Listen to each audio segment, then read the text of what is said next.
Good evening, good morning, good afternoon. Thanks for being here. It's me, Artis Blackwell. I'm your anthropologist and sociologist. Again, hit the like button, share this live stream, subscribe to the channel, become a member channel. You can check my novels on Amazon, and please donate the links below. Thank you very much. All right.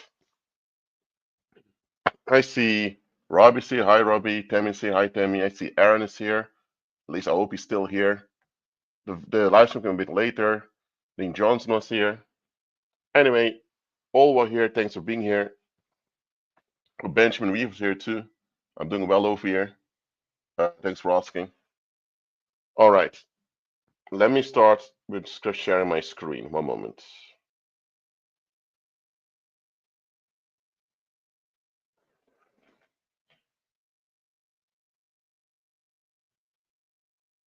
Let's share my whole screen, okay? All right. You should be able to hear the audio. There we go. Singing here. What we're going to do, Don't Be Cruel. Yeah. The album is about some songs that I had done. There are a lot of the songs that he had recorded and some that he had accepted but never got into the studio to do. All right. Well, we're looking forward to it. And this will be Don't Be Cruel as it was initially written by Mr. Artis Blackwell. Otis, go on over there and do this for us.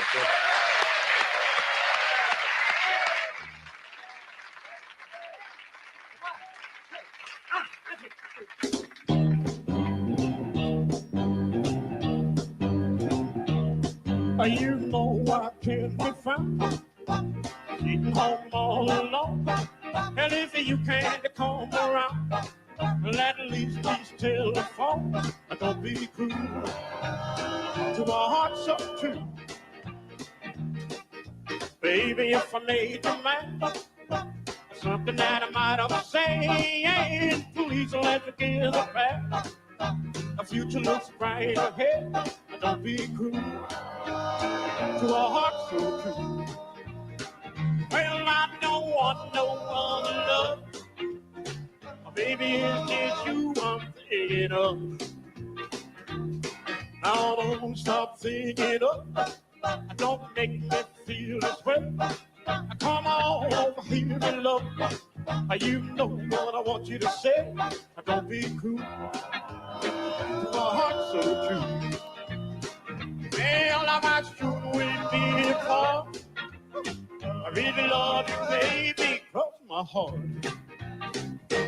Don't be cruel to a heart so true. Please, baby, don't be cruel to a heart so true. Well, I don't want no other love.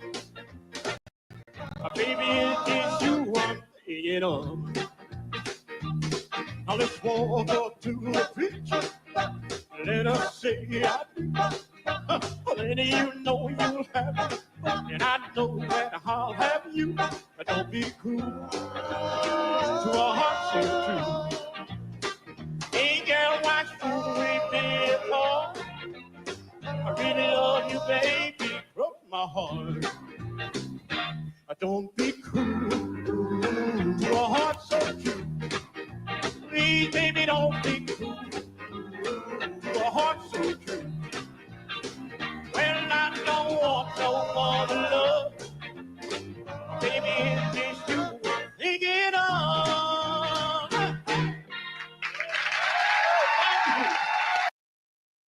All right.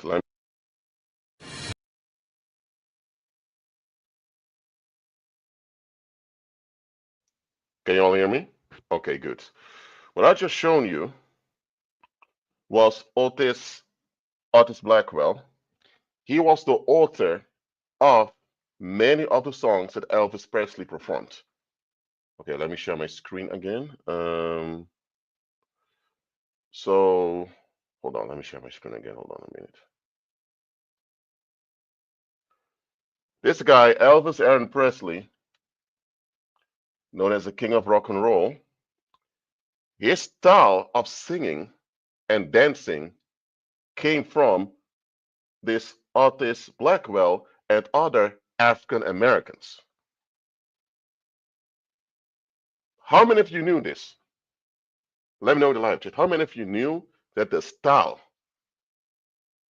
and also the artistic expression of Elvis Presley actually was inspired by and came from African Americans behind the scenes? How many of you knew that?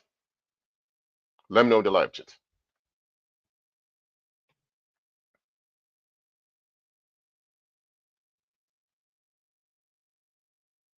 Okay, good. Aaron was aware, that's good. A lot of people not aware of it. So he became the embodiment of African American styles. But because he was not African American himself, people began to follow the archetype he brought forth as king of rock and roll. But anyway, I'm just showing you this to reveal to you that some of these public figures out there, you may think that their influence is solely from them, but it's not true. So now let's continue further about a celebrity, because first I want to explain to you what a celebrity is. Now you have the Wikipedia definition, go to the dictionary, but let me just explain clearly what a celebrity is. A celebrity is an individual or a group of people that's exposed to the wider public and they have recognition from the public as a result. That's what a celebrity is. So a celebrity can also be a group of people. It does have to be just one individual. All right? In ancient times, you could be a celebrity too. Even though it was a bit harder to be a celebrity in ancient times because there was no mass media to expose you to everyone, you could still have broad fame in ancient times. Now, in the modern era, due to mass media, you can get widespread covering instantly, especially with social media. I mean, going viral did not exist in the 1980s, 1990s. You had to go to you had to go to a radio station or a broadcasting center for you to come on TV or radio, because internet was not actually a thing yet. Now with the internet and social media, you can do a live stream and other people follow it or pick it up through hashtags and you're viral. 1 million people watch you. So that's a modern thing. Anyway, a celebrity is when someone or a group of people have broad public recognition, and this gives them a type of influence over the public. So a celebrity does not automatically mean that someone is an entertainer, whether it's a musician or an artist or a dancer or an actor for a movie. A politician can also be a celebrity. Celebrity is just the condition that you have public recognition by a big portion of the group. Okay? Now, this public recognition can also be negative. In that case, you are infamous or notorious. The term celebrity refers to the public having you in favor, so people like you, want you around. However, that's not always the case. Sometimes you're just what we call a public figure. Celebrity and public figure are exactly the same thing, but celebrity kind of hints to that the public figure is favored by the public. Well, if you're not favored by the public will try to get rid of you. So you won't be a celebrity for long. But anyway, this is what a celebrity is. And there are very many types of celebrities. You had authors in the past, like Charles Dickens. You had this 20th century actor, Charlie Chaplin. Some of you may recognize his style. He used to play in still movies. He's a British actor, by the way. Of course, you have Elvis Presley, American actor, American singer. Today, you have figures like this, Madonna, who's quite controversial. So I won't go into this figure for too long, because there's not any good reason to do. So you have a football player, David Beckham. So Yeah, it is an NBA. He's an athlete, LeBron James. So celebrity is an umbrella term. Okay, let me show the umbrella term. Oh, no. Umbrella term simply means that there's a word or a term that can fit many categories. Not every athlete is a celebrity, but many celebrities are athletes. Not every celebrity is a football player, but there are many football players who are celebrities. There are professional football players you don't even know exist. But this one is exposed to the public, so that's why he became a celebrity. All right, so just to show you what celebrity is. A celebrity does not mean someone is of good influence. It simply means they have public recognition because the public is exposed to them. Now, when a celebrity has a negative reputation, we can still call them celebrity, even though it should be they're just an infamous individual. Yeah. So yeah, just like you said, Aaron, African Americans have been a big source of modern day music, indeed. And if you go to Asia, of course, Asia also has celebrities. For example, you have K-pop today. South Korea invests a lot in their Korean popular music to make Korea relevant. So these are Korean celebrities. And um, and again, celebrities have a political influence. Again, I'm not saying every celebrity is a politician, but every celebrity has a political influence. And some celebrities are powered by the local governments. So they are political tools to either bring social cohesion or to distract the population. So, yeah, Marilyn Monroe, we'll go into that right now. You also had J-pop, and then we're going to continue. J-pop existed first, and then you had Korean pop. But yeah, a lot of people don't talk about it. At the time that pop music arrived in East Asia, Korea was under Japanese occupation. So this is what I mean. So now you understand what a celebrity is. So a celebrity, or better said, a public figure, is just someone with broad recognition by the public. Where it doesn't matter whether you recognize something good or something bad. They're recognized because they're recognized, they now have influence over the masses. Okay? Now, I want to go with you to the following. Okay. There's an article in Fair Out magazine, a British magazine. And I'm not going to read all of it, but it comes down to the following. This guy, Johnny Depp, let me see where I hope the Wikipedia page of him, let me see. Ah, yeah. This American actor, Johnny Depp, he played in many, many movies. Pirates of the Caribbean um, are a big hit that he played into also. Hold on, let me go to. He also a guitar player. He was part of a band also. So let me see. Pirates of the. Okay, let me go up. No, what the heck is this? No. So he played another one. Charlie and Chocolate Factory is also played by him. So he's a well-known actor. Willy Wonka also. But the thing is, he never watches his own movies.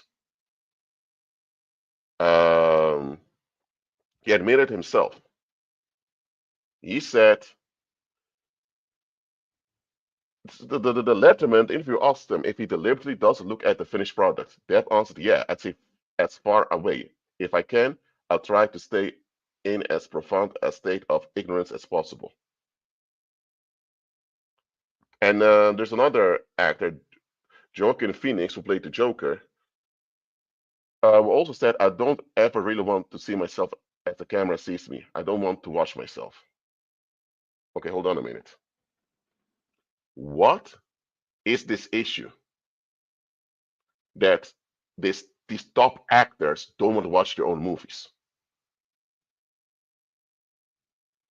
Now, I want to talk to you about channeling right now. So, okay. Okay, how many of you know what a channeler is? Let me know in the live chat. Before we begin, let me know if you know what a channeler is. If you don't, it's fine. How many of you know what a channeler is? Let me know in the live chat.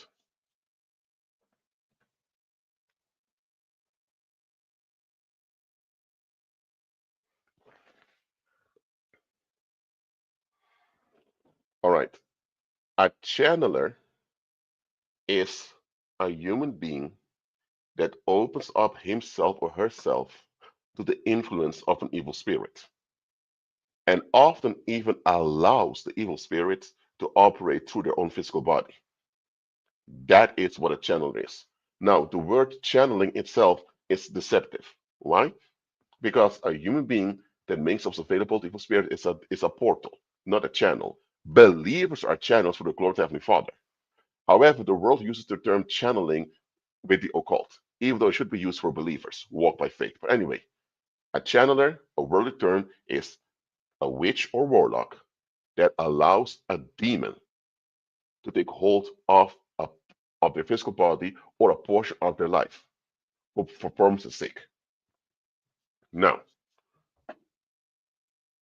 and this thing of channeling is an actual um, field of study that's been studied for a while. These are famous channelers over here. A lot of them even wrote books that they claim evil, the spirits instructed them. So this is a very famous one over here. Um, her teachings are followed by many people till this day, but I want to go into it right now. What I'm saying is that there are people out there who get their assistance from the paranormal to get outcomes in here and now. Simple as that. It happens. There's a side effect to this. If you're getting paranormal aid for your performance, whether it's at work or in your hobbies or just being around in other people, the demonic presence itself will take a toll on you. So you will suffer some side effects as a result. Side effects on your health, especially your mental health. And when you see yourself, you're confronted with this. So that can be a hard thing. Now, I'm not saying all celebrities do this, okay? Because remember, celebrity or a public figure simply means you have public recognition. But the thing is, many celebrities are channelers. And for channeling to work, they do the following. They develop an alter ego. An alter ego is a fictional personality you make up so that others will identify you with. Now look, when an actor goes into a theater or when an actor goes to a studio to record a movie or to play part of the movie, I mean, they have to take on the role prescribed to them. If you're an actor in a movie, you play a role, but it's not an alter ego. An alter ego is when you invent a role or adapt a role as part of your daily life. That's alter ego or another you or another I. And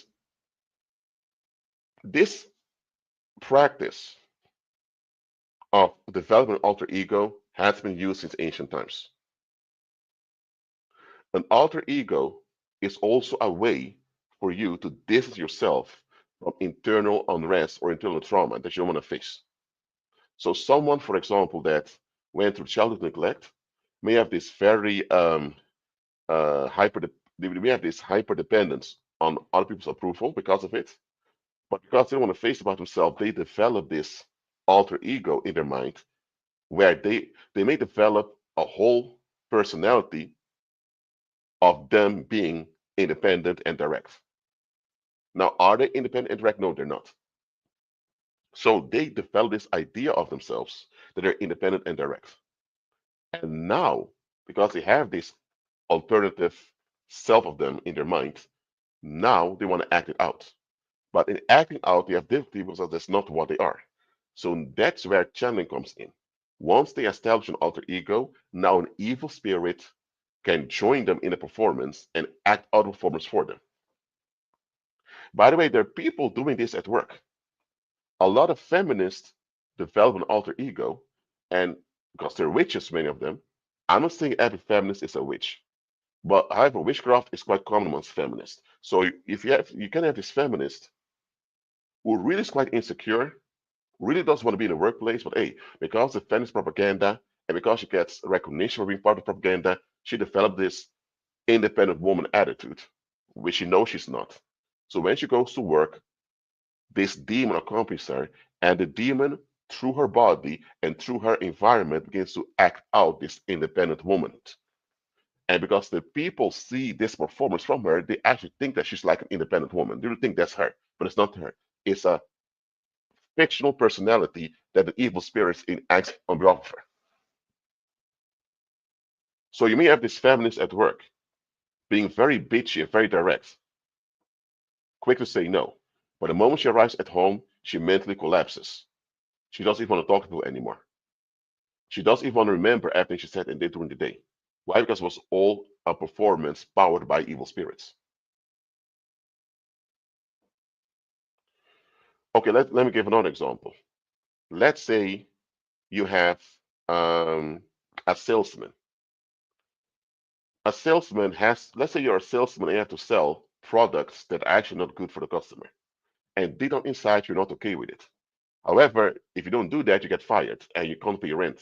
So what some salesmen do is that they take a charm from some witch doctor, they practice their speech at home, and they do rituals on themselves at home before they go to work. Once they arrive at work, they trigger the demon, and the demon takes over.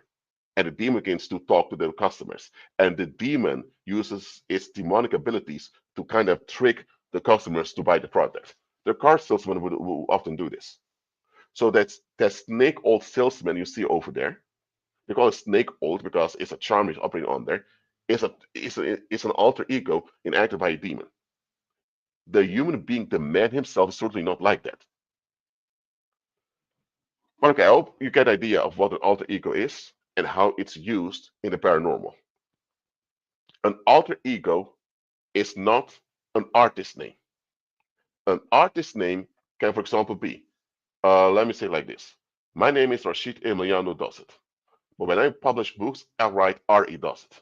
R.E. Dosset is my pen name or artist name. Okay? That's not an alter ego. I could also publish a book under the name Charlie Gibson or Frank Smith or whatever. That's just a pseudonym, an alternative artist name, but it's not an alter ego. So an artist name and an alter ego are completely different things. An artist name is just a variation of your own legal name you use or an alternative name you make up to publish your work. All right, that's an artist name. An alter ego is when you actually develop a personality that you're not, just to get into that role anytime you need it. All right. So you can have artist names, no problem with that. Just make sure your artist name can be justified. Don't call yourself Little Demon or Fancy Bitch or whatever weird thing, because the way you call yourself, it will have effect on how people are going to see you. And if your artist name is demonic, you may trigger a demonic activity also. But anyway, so artist name and alter ego are not the same thing. Even though they often go hand in hand, because alter ego often gets an artist name, alter ego is just a fictional character that you emotionally enact, and often it is with the aid of an evil spirit. All right?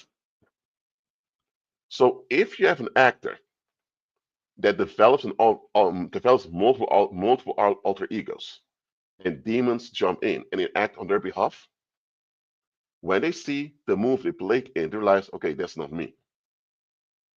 That's not me at all.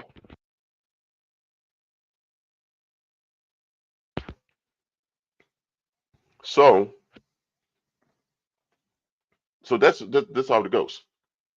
And about channeling, again, not every celebrity channels, but most do. And why is this so? Because you need to understand public recognition comes with a cost, and the cost is violence. What do I mean? The world out there, the public wants to escape, and the public therefore does not want to be held accountable nor challenged.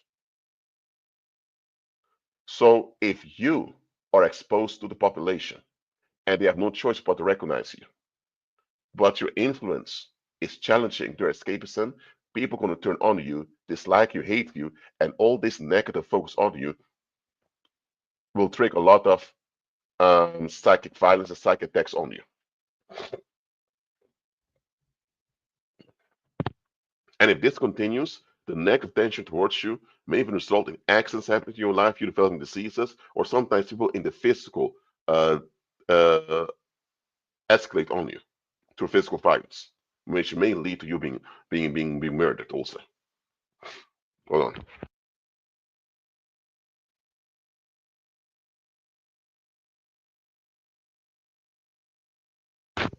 So public recognition always has violence coming with it. It shouldn't be like this, but because you're dealing with the world where the people are in a fallen state, fallen mankind, that's how it goes. Fame is when a lot of people acknowledge you. Publicity is when a lot of people notice you. If I appear in a newspaper, a lot of people will notice me and they can read the article about me, but it doesn't mean they acknowledge me. Fame is when people acknowledge you. Therefore, they get along with your influence and cooperate with your influence. Okay, that's the difference between publicity and fame. Everyone with fame has publicity, but not everyone with publicity has fame. And you know what? Being recognized by the public is not always a good thing. Because again, if people are into escapism, they want to seek relief, and they acknowledge you, that means they either acknowledge you as a threat to their escapism, and that means that you'll face a lot of retaliation, or they'll recognize you because they see you as someone that assists their escaping, and that they will treat you very well. That's how it goes with the masses. Seldom will you find someone actually recognizing you for you. All right? Now, publicity comes with the risk of violence. I already said it because fallen mankind just wants to escape. And if you are in their face and you're not in their escape, they're going to feel violated by you. So people that think becoming famous is this great thing, they're greatly mistaken. The only time the public will treat you well when you're in their face, when your influence in their face, is when you enable their escape. Either you are dysfunctional and defective to such an extent that they can look down on you and get narcissistic supply because they feel better off than you, or you say things they want to hear so they're not challenged, or you are a distraction so they have to deal with issues in their own life. Those are the reasons why people get famous in this world. Believers become infamous when people force to recognize them with resentment. Do you all see the difference right now? Do you understand publicity, fame, and infame? Do you understand these three things? Let me know in the live chat. Let me know.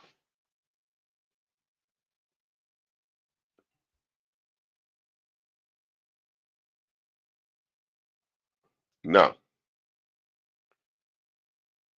so anyone that wants to get fame, you are being warned. You're being warned that it's not what it appears to be. And here's the thing. Let's look at the prophets of the Old Testament. They had publicity. It was ancient times where there was no TV, no radio, no social media. No texting, none of that. But nevertheless, they had publicity. And some of them became infamous. Not famous, but infamous. And here's the thing. They were not received well. And her father warned them for that. The false prophets who told bullshit, they became famous because they were received well by the public. Jesus even said, when people in general keep speaking well of you, watch out. Jesus did not say that when people speak well of you, something bad. You should want people to speak well of you. You should want to have a good reputation when people speak well of you. There's nothing wrong with that. But when the masses in general speak well of you all the time, something is wrong. This is what Christ warned us for. And look, because the masses will only put up with you if you validate their escapes, any celebrity that remains celebrity for long, they must become some archetype that the public accepts. An archetype is a model that people look up to. With model, I don't mean a physical mannequin, a model, like people that on the runway in fashion shows. A model is just a blueprint of how you want things to be. For example, the hardworking man. That means a guy that works hard all the time. He's always tired because he needs to go to work. That's an archetype, hardworking man. Damsel in distress is another archetype. That's a woman who's always in trouble over and over again, and she needs to be rescued. The good girl is also an archetype. That's a woman who's quite naive and often inexperienced when it comes to sexual activity. The bad girl is also an archetype. That's a woman who's kind of sexually loose, and she kind of seeks to justify it. You have the nice guy. Those are often considered the men who are not that sexually smart and who often miss out on dates. Then you have the bad boy, also archetype designed by Hollywood. That's the man where women can go to escape, and they have often more sexual access to women. So archetypes are social models we look up to as a people. An archetype can be positive and can also be negative. It depends. One time when I talked about Spider-Man, I talked about archetypes. Who of you saw the live stream about Spider-Man? Let me know in the live chat. Who of you saw that?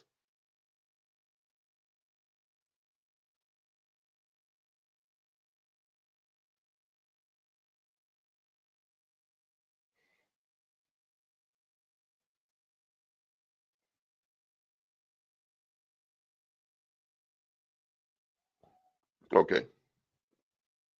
Now, comic book heroes, those fictional characters also become archetypes if the comic book has been embraced by the public. Because once embraced by the public, people begin to adapt to it.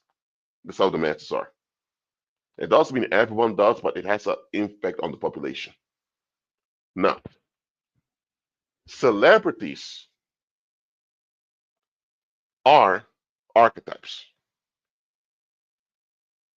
They shape people's behavior.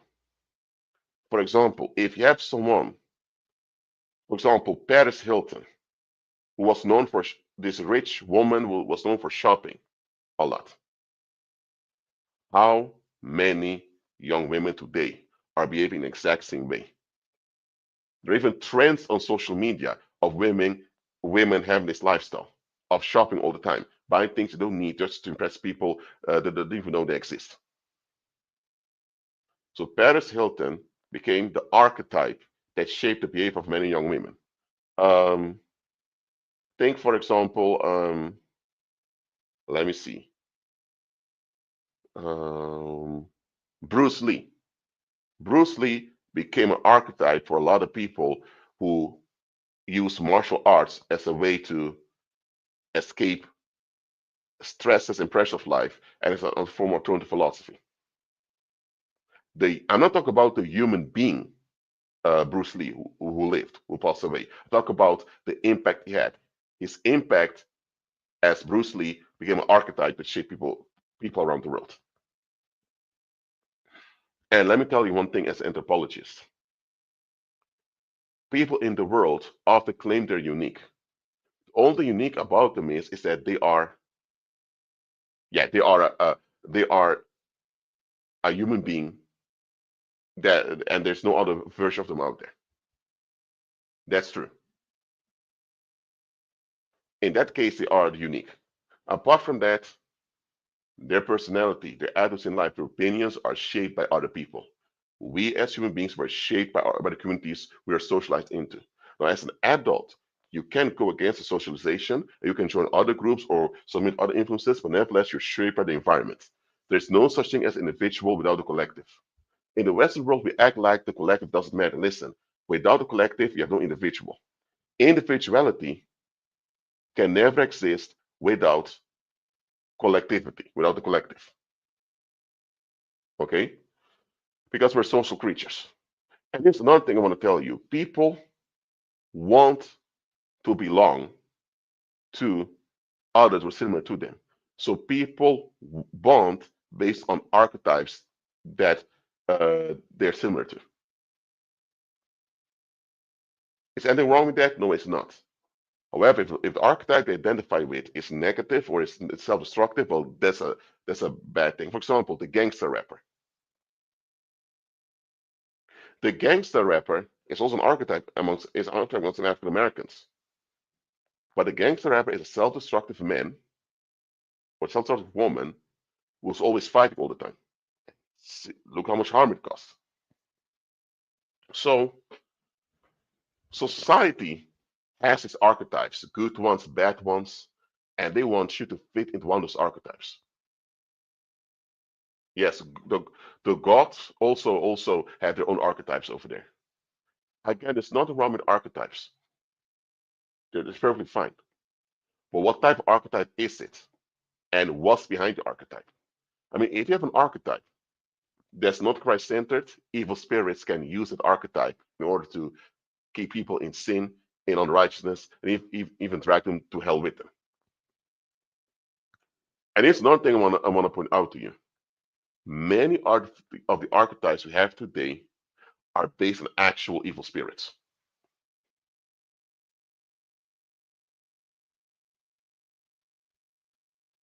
Many of the archetypes we have today, including the lifestyles comfort out of them, are based on actual fallen angels, sometimes even Nephilim spirits. All right, so hold on, let me see.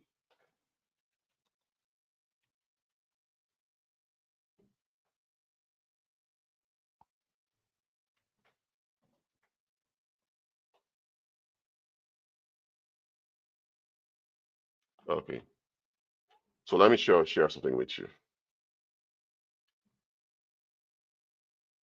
Hold on, before I do that.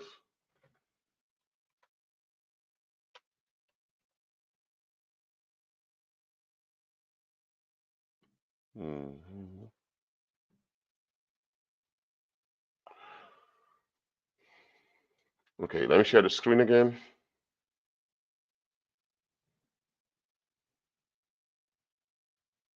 Okay, what do you see here? Let me know.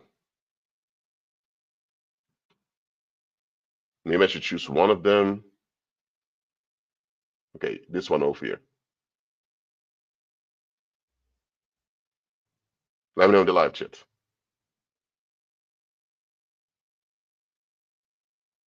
Oh, this is a better one over here, a better version. Yes. What do you notice here? Let me know in the live chat.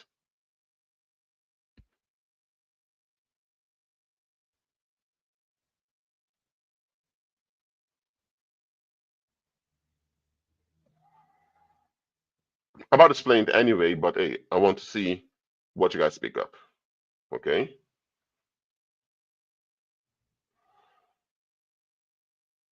I got more in the search results than I wanted, but okay. This, you have a talk archetype also, like Aaron said, but it's an archetype of the Dyke. Okay.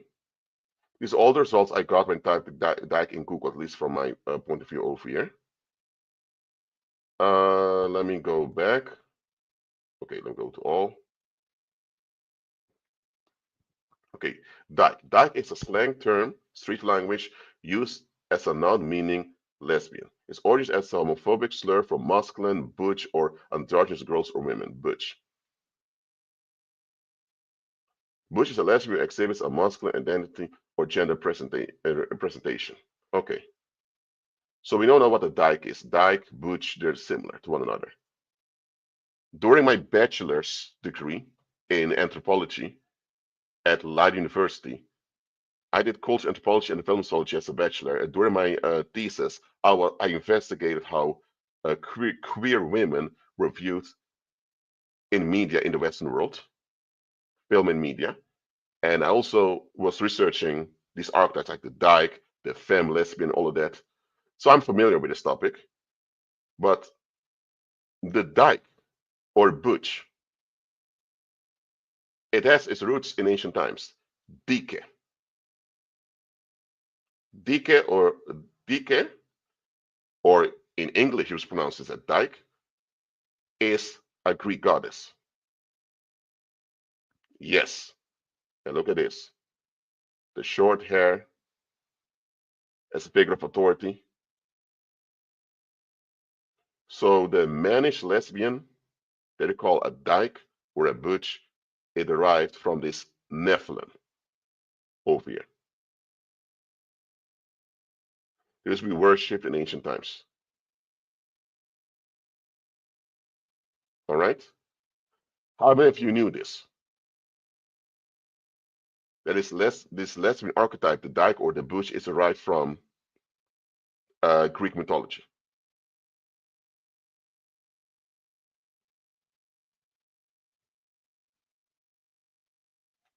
All right. So let's continue. Let me go to another one. Uh,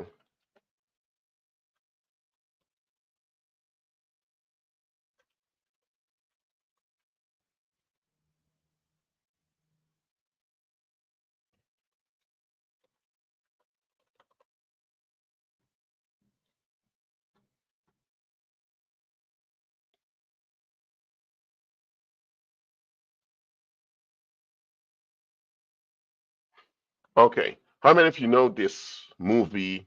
Because there's a movie about it and also a game. How many are familiar with this? Or at least with this characteristic of the warrior-like woman with guns.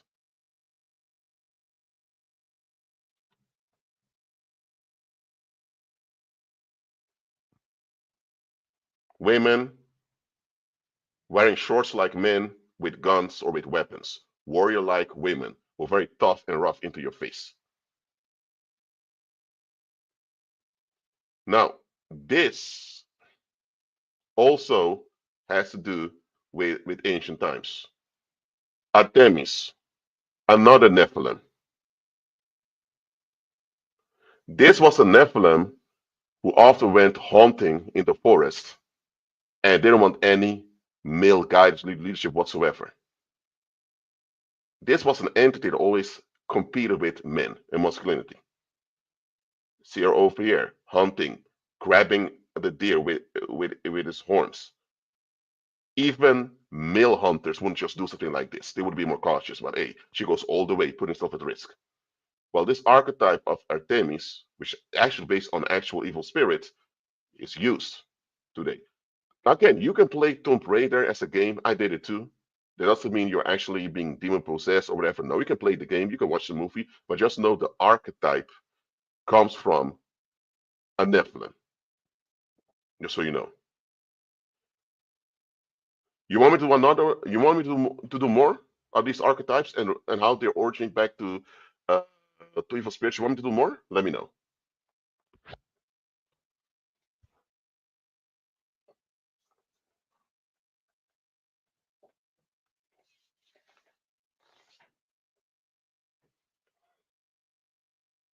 I could do more if you want.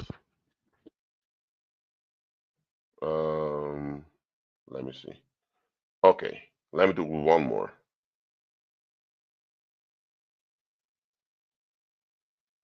Yes.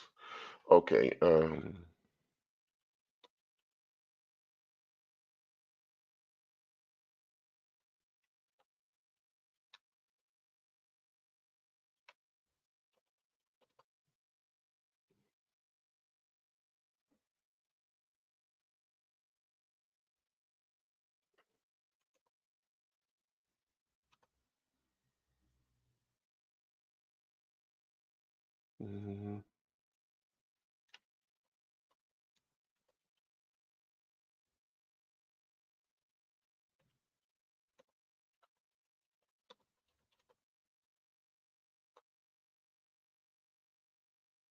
Hold on. I'm just looking for a few to show you all at once.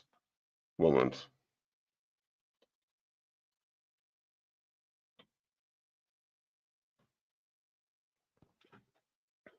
Okay. Okay, one moment.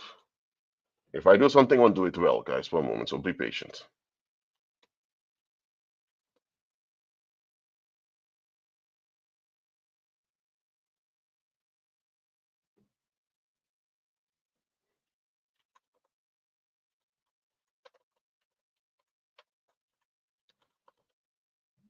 Okay, I'm about to share the screen now. Praise the Lord. Okay. How many of you heard of this cartoon before or saw it, the Powerpuff Girls? I watched it when I was little. It was a fun series.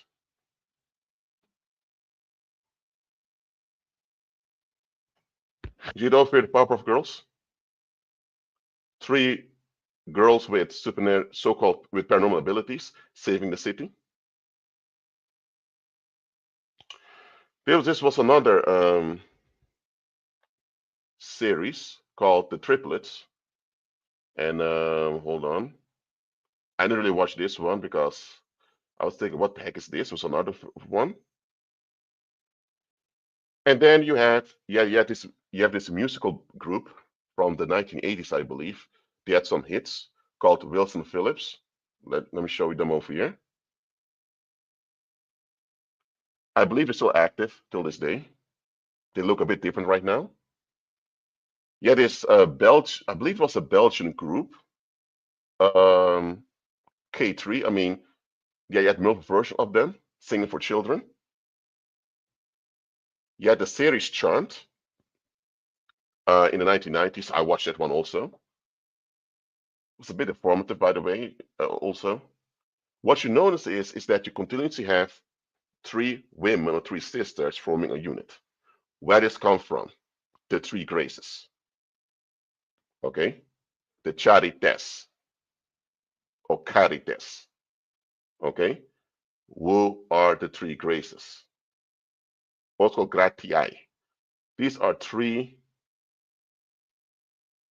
Nephilim who are sexually into one another. Okay, here you see them again. And here you see them again, the three graces. Three goddesses from ancient times, three Nephilim, who are actually they have been sexual involved with one another. Three Nephilim sisters is sexually involved with one another, and they were worshipped in ancient times. Three graces. I don't know why they call them graces, but anyway. So look at this, the three graces. There was a whole religion about them in ancient times. You get me? But they're Nephilim, by the way, so they're not human beings. So, but it's still nasty. So you have these three Nephilim sisters, fathered by Satan. They have all these worldly productions that kind of amplify it, as you can see. Even in children's cartoon, they put it. If you ever watched the Powerpuff Girls, it doesn't mean you've been bewitched by the watching as a child, but just know that the pagans, they want to put their deities that they worship in front of you. I mean, this doesn't seem related to this over here. Just know that this over here is inspired by or is derived from this over here. All right. Is this clear to you all?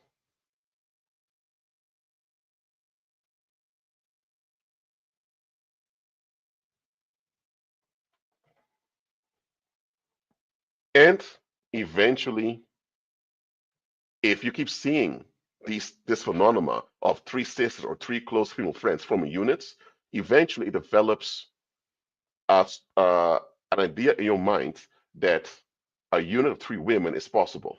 And then one day you read about these goddesses and think, whoa, there's a goddess, there are goddesses working together as a unit of three? Wow, this is interesting. And that's how they drag you in to the occult. This is how demons work. So that let me do one more for you all. One moment.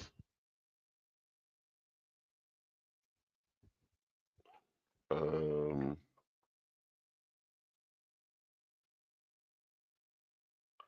one moment, y'all. By the way, does this information help you all? Let me know in the live chat.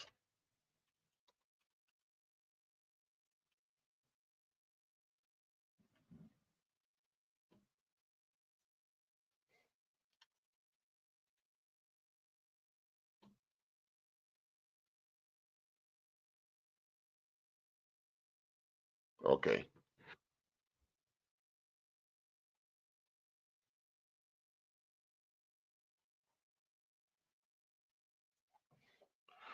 All right. Let me share the screen again. How many of you heard of the femme fatale before? Well, anyway, I want you all to explain to me what is the femme fatale. If you have no idea what it is, just say no idea. For those who know, explain to me what the femme fatale is. Explain it in 2 or 3 sentences in the live chat. If you don't know, just say I don't know. But for those who can, explain to me in 2 or 3 sentences what the femme fatale is. Let me know in the live chat. I'm curious to see what you pick up from this.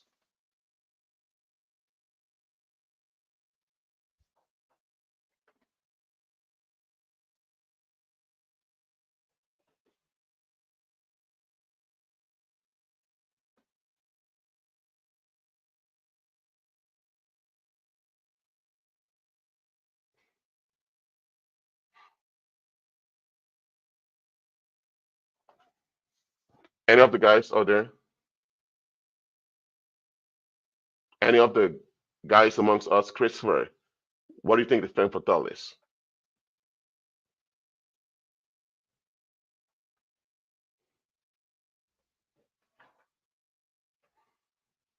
Okay.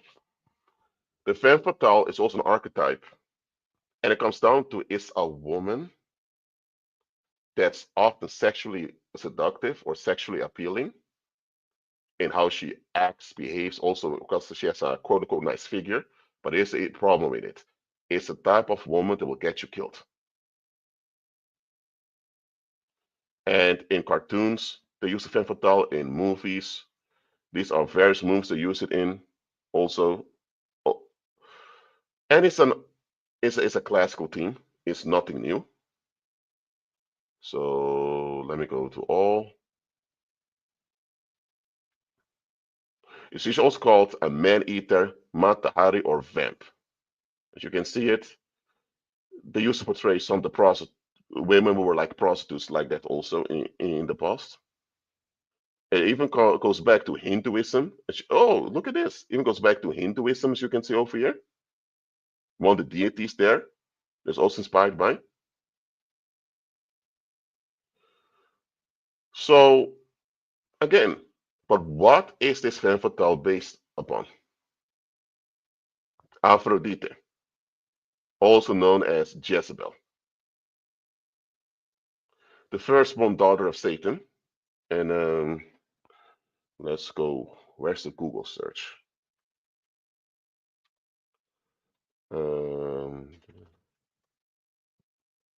Yes.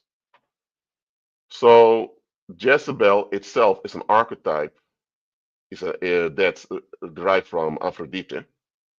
And this Nephilim, what this Nephilim used to do is, when she walked around amongst the ancient Greeks, she used to shapeshift her female female. I mean, it's a Nephilim. I don't want to call it a woman, but this female entity wanted to attract attention for human males. So she would shapeshift her shape in whatever shape any man desired, lure them, and once the man is there, she would drain them sexually till they died, or she would actually vampirize them and kill them. So if there were dark-skinned men from Africa coming, she would shapeshift herself into a dark-skinned woman. If there were red-haired guys from the British Isles or Ireland coming, she would shapeshift into a woman with red hair, whatever. She would shapeshift in any form you desired just to lure you. And once you're there, she would drain all the life out of you and you die. Eventually, she was killed by the ancient Greek leaders. But after she was killed, I mean, as a Nephilim, not a human being, she keeps lingering around. And in spirit form, she got worshippers. We began to worship her. And that's how the worship of Diana began. And so that's really what it comes down to. So as you can see, oh, there's also in the X-Men, they also have a version of Aphrodite, and that is Rogue X-Men. Let me see if I'm correct. There's one version of it, Rogue. They also had this blue entity, blue female that could change into any shape. So in X-Men, they divided it in two characters, this one and Mystique. Mystique X-Men. Both are derived from Aphrodite. Yes. All right. So as you see, there's nothing wrong with having archetypes in our communities. But just know many of the archetypes we have today either have the origin or are derived from actual evil spirits, whether it would be fallen angels or Nephilim spirits. Okay? Now, again, Mystique from X-Men is just a fictional character, or if you watch a movie with a femme fatale figure, that's not the Nephilim. But just know they put these characters in front of you that look like the Nephilim and hope that one day you'll develop an interest in the Nephilim itself. If there is a demon that people worship, they will make archetypes that look like the demon. The archetype is not the demon. So you relating to the archetype doesn't mean you're related to devil worship. But they just hope that maybe somewhere you go deeper and want to develop an actual bond with the demon itself. That's really what it comes down to. Now you may ask, are there biblical archetypes? Well, that's a bit tricky. Because remember, the Bible documents things that happened. The Bible also documents some of the character flaws of the people that are written about. For example, David, Job, Moses. All these people had character defects. It doesn't mean that they were not men of God or women of God, but they had. But to take a biblical character and turn it into an archetype, beware of that. Beware that you don't take their dysfunction and normalize their dysfunction. For example, the Apostle Paul in the New Testament. The Apostle Paul was quite dysfunctional. The Apostle Paul also disobeyed the Holy Spirit on multiple occasions. The Apostle Paul was still influenced by the Greek culture of the time he was in. So some of the attitudes that the Apostle Paul expressed in the New Testament, we shouldn't follow it. But a lot of people say, man, I would be just like the Apostle Paul. Listen, the Apostle Paul failed a lot. He got himself in unnecessary trouble. You have to be like Christ. If you're inspired by the Apostle Paul, that's good. But don't say, I want to be like the Apostle Paul. There are pagan movements out there who idolize the Apostle Paul. Beware with that. Beware with that. There's nothing wrong with promoting an archetype. There's nothing wrong with that. Just make sure you don't turn the archetype into an idol. An idol is when you expect your safety and your self-worth to come from something. That's an idol. An archetype is just a model you consider interesting and relevant to apply. That's the difference. By the way, now we're talking about archetypes. Other archetypes you recognize in your own life. Let me know in the live chat. Are there archetypes you recognize in your own life?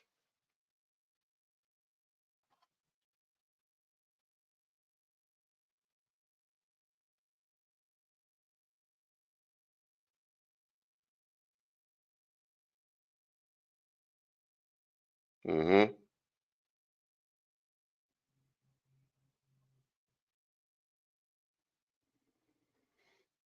Okay.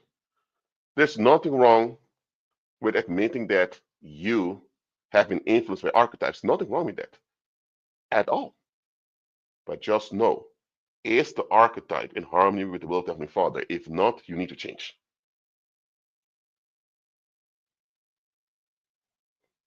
Mm-hmm. And here's another thing you need to understand. An archetype in itself is not evil, not bad. Because even if you have an archetype that's positive and Christ-centered, the moment you idolize the archetype, it becomes a problem. But if an archetype is inspired by an evil spirit, inspired on based on evil spirit, the archetype still in itself is not wrong or evil, but it may trick you to develop interests into the dark side that may lead you away from doing the will of the Heavenly Father. So always be aware of the archetypes that affect you, or archetypes you endorse.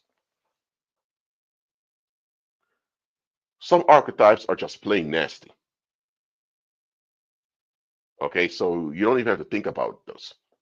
Others seem positive, but you need to check them well. And by the way, archetypes can also describe people's character. For example, I've explained what an Uncle Tom is and what a Sambo is. Uncle Tom and Sambo have become racial slurs in the African American community. However, those are archetypes that reveal some character defects in many people. Sellouts. So some archetypes are just descriptions of certain character defects people have. But anyway, just know archetypes are the way we socialize and bond with one another. Nations are established by having common archetypes people identify with. Nothing wrong with any of that. Just make sure it remains Christ-centered. Yo, you can watch movies, play video games, go to anime conventions, go to concerts, you can do all of that. No restrictions on us. But we do have guidelines on how to operate. And the guideline is, if it's not harming the will of Heavenly Father, why do you even want it? It's even worthwhile.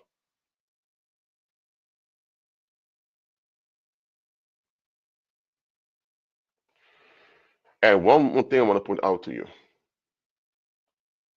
Any celebrity that wants to remain long-term, they will either become an archetype based on the evil spirit, or they will enact an archetype that may be questionable. All right? Okay, so now let me share the screen again with you.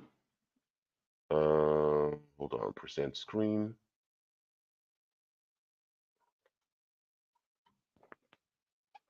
Okay, this is a book that's out there on archive.org. They don't have the whole book archives, because I tried to look if I could find the whole book, but it's not there. The book's called Channeling: How to Reach Out to Your Spirit Guides. Discover the astonishing power within you and expand the horizons of your mind and soul. Read by someone with a PhD, okay? Okay, so it says something about the author. We don't have to go, we have to, okay. Let's just read this. Oh, well, wait, let me go back. Hold on. Catherine Riddle, PhD, holds advanced degrees from the California School of Professional Psychology and from the California Institute of Integral Studies. For more than a decade, she worked as a counselor, social worker, administrator in traditional mental health facilities, specializing in child abuse prevention and the treatment of severely disturbed children.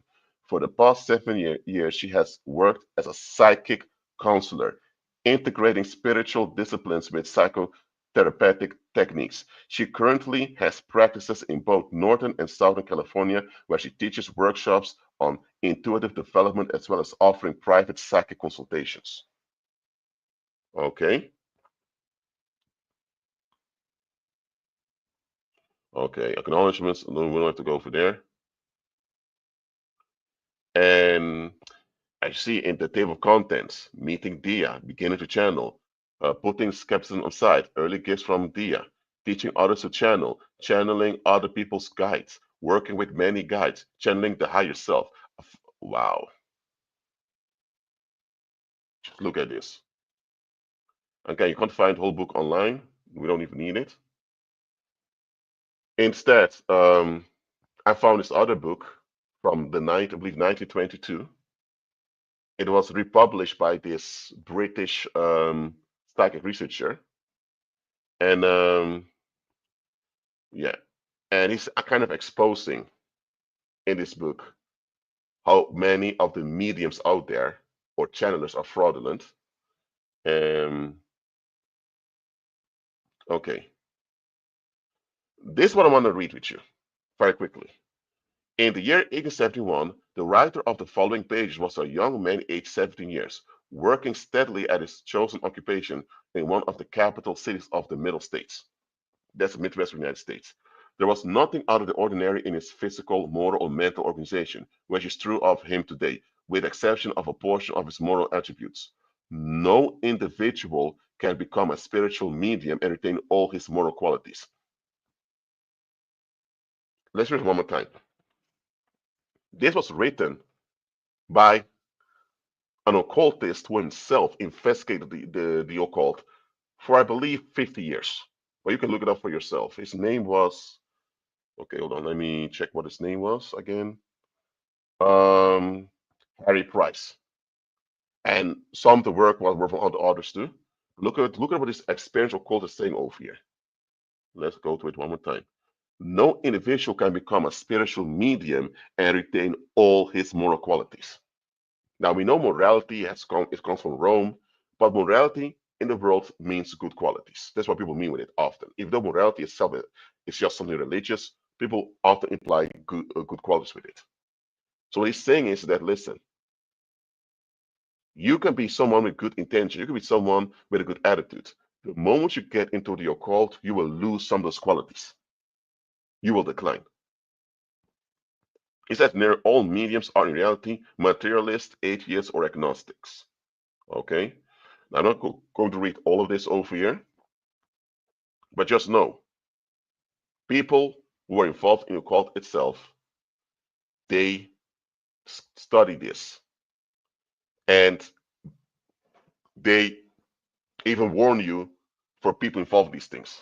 Now, I found this ebook online called Demon of Magic, magic with a K, because magic in English language today can be either an illusionist that does things with playing cards or someone actually in black magic. Now, in the past, if it was meant black magic, with a K behind it. And 72 demons, these are these are principal demons people often work with in the world.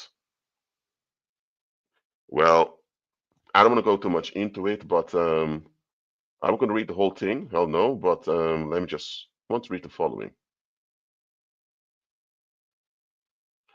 Here it says, I offer 3 ways of working with demons with various levels of complexity. The Sims will bring results without you ever needing to look into the eyes of the demon, while other rituals will give you the experience of demonic evocation, so the demon appears before you to some degree or another. Although these methods have been greatly simplified, only the first could be considered easy. The second requires much more focus, and the other requires great concentration and commitment. Okay. Okay. So this is what I want to point out from this ebook over here. Let's read this. For those new to magic, and even those who may have been working with it for many years, the existence of demons is an intriguing puzzle. What are demons and why do they exist? My clip answers that it doesn't matter, so long as you work with them to obtain results. Hold on.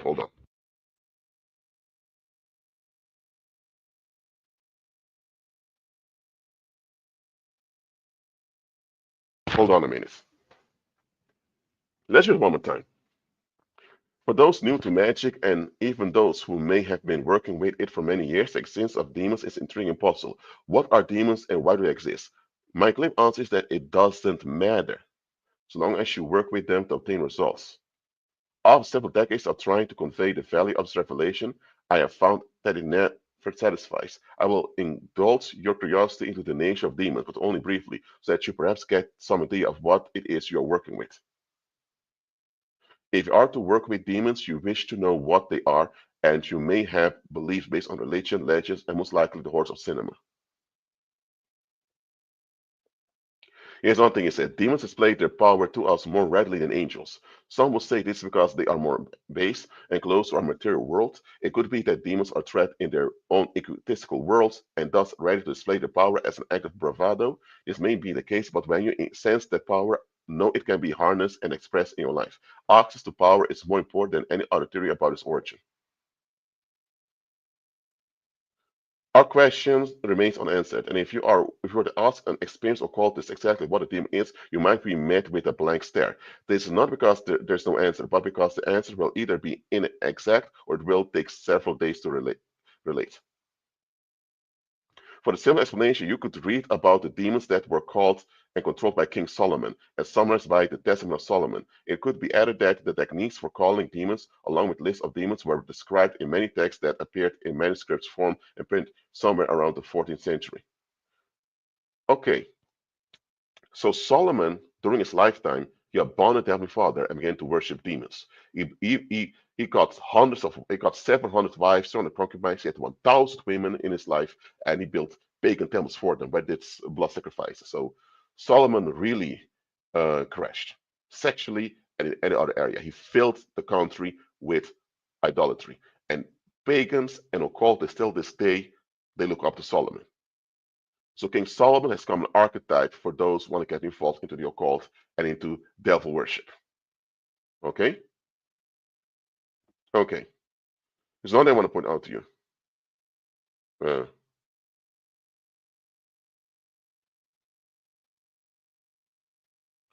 let's read this for a moment.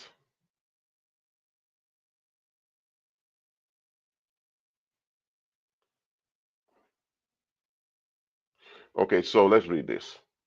We now come to the issue of offerings, bargains, and deals made with demons. There are some occultists who proclaim that making an offering to the spirits is fundamental to success, and others who believe it is never necessary. I would say that the way these rituals have been devised, no offerings required, but it can certainly make the magic run more smoothly, with the demon aligning with your will more precisely. I will recommend it for each ritual, but you're free to exclude it from any ritual if you find it disagreeable. To be clear, you are in charge. Uh-oh. Is that what Satan kind of promised Eve in the Garden of Eden? You shall be as gods, knowing good and evil. Is this what worldlings are longing to be left alone, be in charge, be their own god, privacy, boundaries, willing with every free will, whatever? Okay. Here. Oh, here's where the line comes in. You are not at the mercy of any demon at any time. And you should put aside any minds that suggest that you must pay adequately or the demon will turn on you. What? First of all, demons are not stable creatures. And as unstable creatures or parasites, they rely on you being in lack and violence. So why? So if a demon gives you empowerment, you're reliant on that demon now. So you are at the mercy of the demon. So what is the guy talking about? How many times have I heard whimpers from the beginner, fretting that the demon hasn't been adequately paid and may now create havoc? To spout such nonsense is to forget the entire ritual structure that has been formed in this book. Even with full evocation, you remain in charge at all times. No human being is in charge. One analogy we must use in the past is to suggest that the spirits are like workers or employees. But the problem with this analogy, in reference to demonology, is that it suggests unpaid workers will instantly revolt. It implies that without sufficient sacrifice, you will have a revolution on your hands. This is far from the reality of the situation, and demons are, if not slaves, the subjects of your rule. What? Think of yourself as the leader of your world, king, queen, emperor, empress, or whatever you wish, and that the demons are part of your royal household, the royal guards. They serve dutifully because they must, and they have no conception of life beyond servitude. They are not slaves, but dutiful servants. This does not make them weak and pathetic. You can think of them as loyal warriors, wise members of the royal court, while you remain in command. They are loyal. They fall into line and they work for the betterment of your kingdom. Okay, I'm going to stop over here. What you saw over there is that this individual is promoting work with demons as something noble, something reliable, and it's not. Okay, I'm not going too much into it, but you look at this. Why do people even get interested in working with demons? Because they want to escape. They want things their way without any challenges in life. That's the thing with human beings. Now, it's one thing that you don't want difficulties in life. That's clear. But for you to want things your way without any counseling, Father, I'm sorry, but that's just wicked. My God, you are in charge. Are you kidding me? No, you're not. But anyway, just know that ancient deities, so fallen angels as well as Nephilim spirits, they often seek present public figures to hide behind. And as a matter of fact, let me tell you one thing. Some of these celebrities, the reason why they're even so famous is because their whole personality looks like the actual demon that they're channeling. So anytime they become famous, people refer onto them, the demon experiences credit. Now, people don't know that their whole personality or alter ego is based on a demon. But the demon now can get indirect relevancy through this public figure.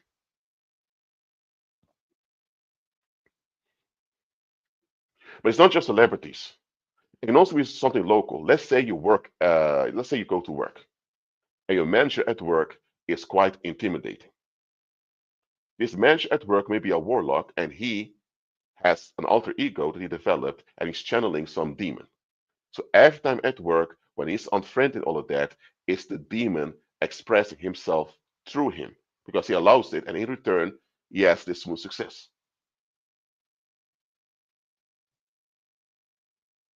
So it's not just celebrities, there are even common people out there who channel evil spirits just for smooth success or short-term personal gain. And let me tell you, even if you don't have any bad intentions, when you get involved in this, you become corrupt in ways you can't imagine. All right. So, are there any questions about this topic? Please let me know in the live chat.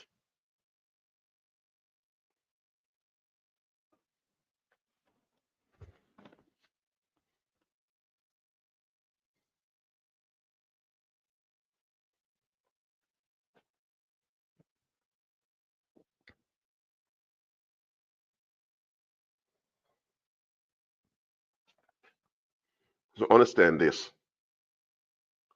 We as believers, we have to put out better archetypes out there. There are many Christian archetypes that even go against the Heavenly Father. You know what I mean? The idea that you have to be a polite, obedient victim that a lot of churches teach is also an archetype that goes against Heavenly Father. So we have to put better archetypes out there. We're not going to attack the existing archetypes because that's foolish. It will make us look stupid, and it's kind of ridiculous, and kind of silly to go out there attacking existing archetypes. Why not come up with better archetypes? That's what we should be doing. And if you have celebrities or public figures out there where they have an influence, we as believers must gain leverage over these public figures so we can redirect the influence to glorify the Heavenly Father. That's what we should be doing. That's what we should be doing as far as we can.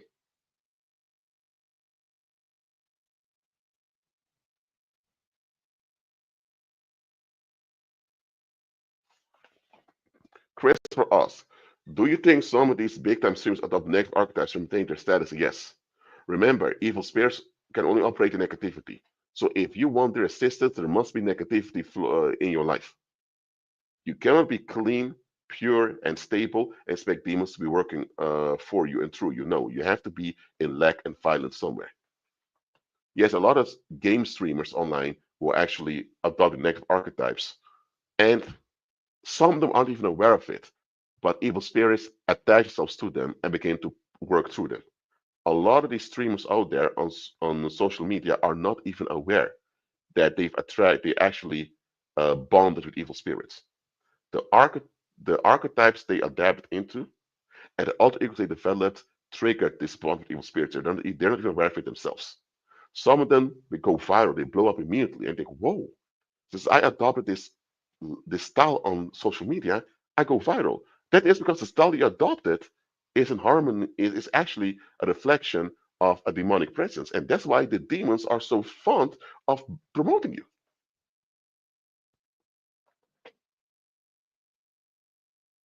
Okay. And also, how do you know when a trapper is using an alter ego versus an artist name? Well, my look. Hold on.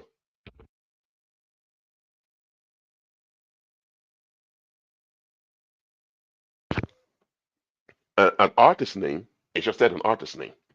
And of course, with an artist name, you can have an alter ego. Not every alter ego automatically means that you're going to start channeling demons. However, alter egos often lead to channeling.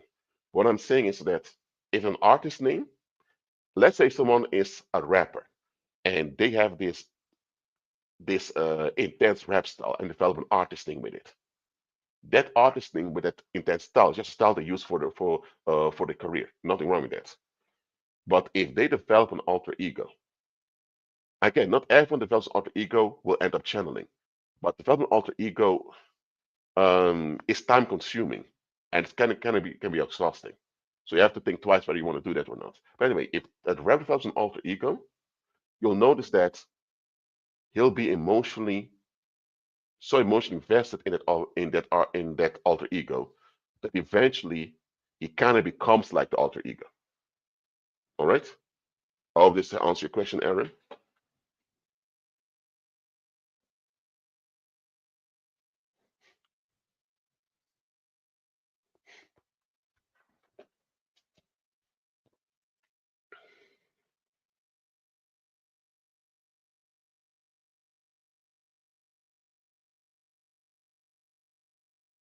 So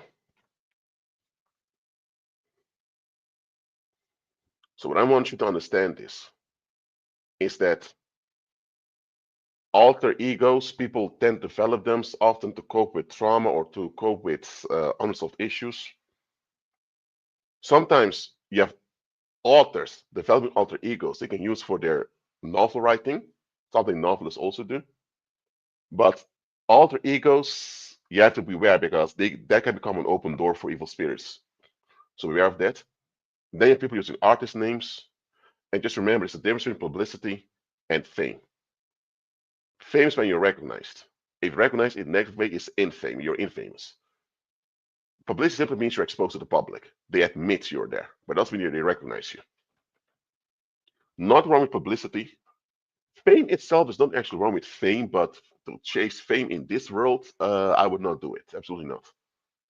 Because you end up having to either channel a demon or you have to work out an alter ego that relates to a demon in order to remain famous in this world. Simple as that. Any other questions?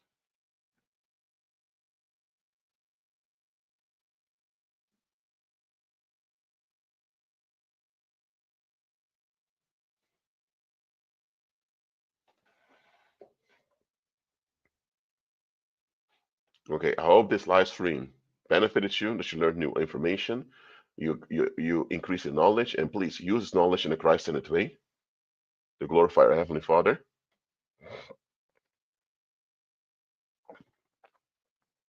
Again, thank you all for being here.